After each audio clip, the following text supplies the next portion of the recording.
पूरा देश प्रोटेस्ट में बिजी रहा और दिल्ली में 700 करोड़ रुपए का स्कैम हो गया। सोचिए, एक सरकारी अस्पताल में मरीज को ओआरएस का एक पैकेट दिया जाता है, बाजार में जिसकी कीमत करीब ₹2.5 है, लेकिन सरकारी रिकॉर्ड में वही पैकेट ₹15 का दिखाई देता है, यानी करीब 6 गुना ज्यादा कीमत। एक बेडशीट करीब ₹150 की आती है, लेकिन अस्पताल में उसी बेडशीट का बिल ₹450 का बनता है। और जो पोर्टेबल एक्सरे मशीन करीब 10 लाख रुपए की मिलती है, उसका बिल सरकारी खरीद में 33 लाख रुपए तक पहुंच जाता है। अब सवाल है, क्या सरकारी अस्पतालों के लिए सामान खरीदने में करोड़ों रुपए का खेल हुआ? क्या कुछ कंपनियों को फायदा पहुंचाने के लिए टेंडर के नियम बदले गए? क्या नकली या आपस में जुड़ी हुई कंपनियों ने कंपटीशन का नाटक किया? और सबसे बड़ा सवाल, अगर जनता के पैसे का नुकसान हुआ तो पैसा कहां गया? आज के 9 बजे 9 मिनट में हम आपको आसान भाषा में बताएंगे दिल्ली के कथित 700 करोड़ के मेडिकल प्रोक्योरमेंट मामले की पूरी कहानी। और अगर ऐसी ही खबरों की पूरी पड़ताल चाहते हैं तो अभी विकास की बात को फेसबुक और यूट्यूब पर फॉलो और सब्सक्राइब कर लीजिए। चलिए शुरू करते हैं।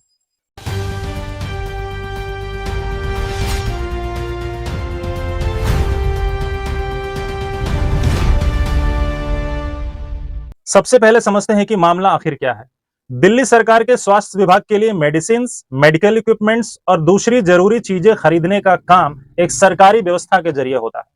इसी व्यवस्था से जुड़ी सेंट्रल प्रोक्योरमेंट एजेंसी यानी सीपीए और directorate general of health services यानी डीजीएचएस जांच के घेरे में है। आरोप है कि सरकारी सामान खरीदने में कई जगह नियमों का उल्लंघन किया गया। कुछ सामान बाजार की कीमत से काफी ज्यादा दाम पर खरीदा गया है।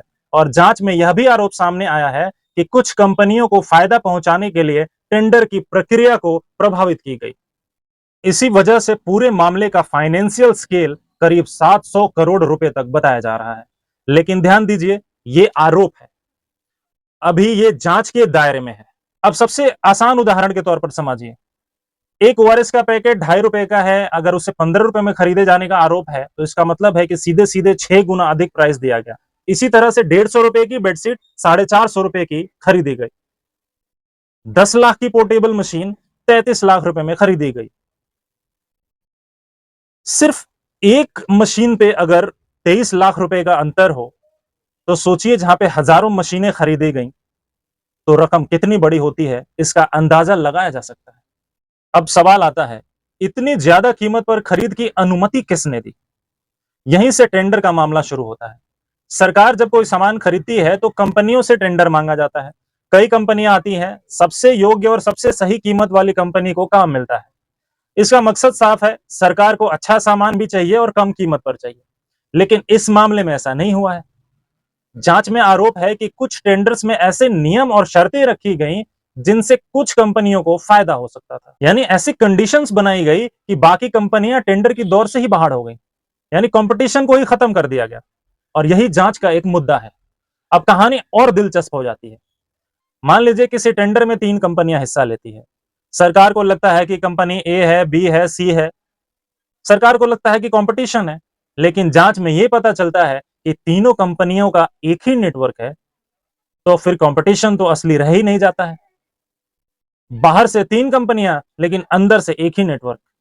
जांच एजेंसियां अब इसी एंगल से इस पूरे मामले की जांच कर रही हैं कि कौन सी कंपनी किसके नाम पर है, उसका डायरेक्टर कौन है, कंपनी के बीच पैसा किस तरह से घूम रहा था, या क्या अलग-अलग कंपनियां सिर्फ टेंडर में कंपटीशन दिखाने के लिए, फॉर्मेलिटीज के लिए इस्तेमाल की गई। अब सवाल है कि अगर टेंडर में गड़बड़ी हुई तो सरकारी अधिकारियों को क्यों नहीं पता चला? और यही वजह है कि यह जांच जो है सरकारी अधिकारियों तक पहुंच गई है। आरोप है कि कुछ मामलों में प्रोक्योरमेंट की प्रक्रिया को जल्दी आगे बढ़ाया गया, कुछ अप्रूवल्स मैनुअल तरीके से दिए गए और स्टैंडर्ड डिजिटल प्रोसेस से बाहर जाके काम करने का आरोप भी लगाया जा रहा है। सरल भाषा में इसको समझिए कि सरकार ने इस तरह के प्रोक्योरमेंट के लिए ऑनलाइन सिस्टम बनाया है ताकि हर कदम पे रिकॉर्ड रहे, किसने फाइल शुरू की, किसने अप्रूवल दिया, किस कंपनी ने बिड किया, किस रेट पर सामान खरीदा गया, कब पेमेंट हुआ, सबका रिकॉर्ड रहे। लेकिन अगर सिस्टम को फॉलो ही नहीं किया जाएगा तो रिकॉर्ड ही नहीं रहेगा, ट्रांसपेरेंसी खत्म हो जाती है। और जांच एजेंसियां इसी बात को समझने की कोशिश कर रही हैं कि ये डिजिटल फ्लो को क्यों नहीं फॉलो किया गया। अब इस मामले का एक और महत्वपूर्ण हिस्सा, जांच से जुड़ी रिपोर्टों में यह भी आरोप है कि कुछ सप्लायर्स के पेमेंट जो है, जो रेगुलर सप्लायर्स थे पुराने, उनके पेमेंट्स लंबे समय तक लंबित रहे। लेकिन इस मामले में पेमेंट या तो सेम डे कर दिया गया है या तो नेक्स्ट डे कर दिया गया है, यानी बहुत जल्दी पेमेंट्स किए गए। ऐसा क्यों? जो ऑनेस्ट सप्लायर थे, उनको आपने महीनों का इंतजार क्यों करवाया? और दूसरी ओर इतनी जल्दी पेमेंट क्यों कर दी गई? क्या इसके पीछे कोई नियम था, कोई पेमेंट की पॉलिसी थी, या किसी खास सप्लायर को फायदा पहुंचाना था? इसीलिए जांच एजेंसियां सिर्फ इस टेंडर को नहीं देख रही हैं, ये पेमेंट की पूरी चेन देख रही हैं कि किसने बिल बनाया, किसने चेक किया, किसने अप्रूवल दिया और आखिरकार पैसा किस अकाउंट में पहुंचा। अब बात करते हैं उन लोगों की जिन पर कार्रवाई हो चुकी है। अभी तक इस मामले में डॉक्टर विनोद कुमार रंगा, जो सीपीए में हेड ऑफ ऑफिस रह चुके थे, उन्हें एसीबी ने गिरफ्तार कर लिया है। इसके बाद डॉक्टर वत्सला अग्रवाल, जो डीजीएचएस की पूर्व डायरेक्टर जनरल थी, और नीरज चोपड़ा, जो डेप्यूटी कंट्रोलर ऑफ अकाउंट्स रह चुके थे, उनको भी गिरफ्तार किया गया है। यानी जांच सिर्फ प्राइवेट कंपनीज तक सीमित नहीं रही है, सरकारी अधिकारियों की भूमिका भी जांच के घेरे में है। अब जांच एजेंसियां यह समझना चाहती हैं कि पूरी प्रक्रिया में किसकी क्या भूमिका थी, किसने टेंडर को मंजूरी दी, किसने फाइनेंशियली अप्रूव किया, किसने बिल पास किया और पेमेंट किसने रिलीज किया। इस मामले में राजीव रंगीला का नाम भी सामने आया है। जांच एजेंसियां उनकी भूमिका को लेकर गंभीर आरोपों की जांच कर रही हैं। उन पर आरोप है कि वो सप्लायर्स और प्रोक्योरमेंट प्रोसेस के बीच एक महत्वपूर्ण कड़ी की तरह काम कर रहे थे। कंपनियों और टेंडर प्रोसेस के बीच उनकी कथित भूमिका की जांच की जा रही है। रिपोर्टों के अनुसार वो देश के बाहर जा चुके हैं, यानी वो देश छोड़ के भाग चुके हैं, ऐसा आरोप लगाया जा रहा है।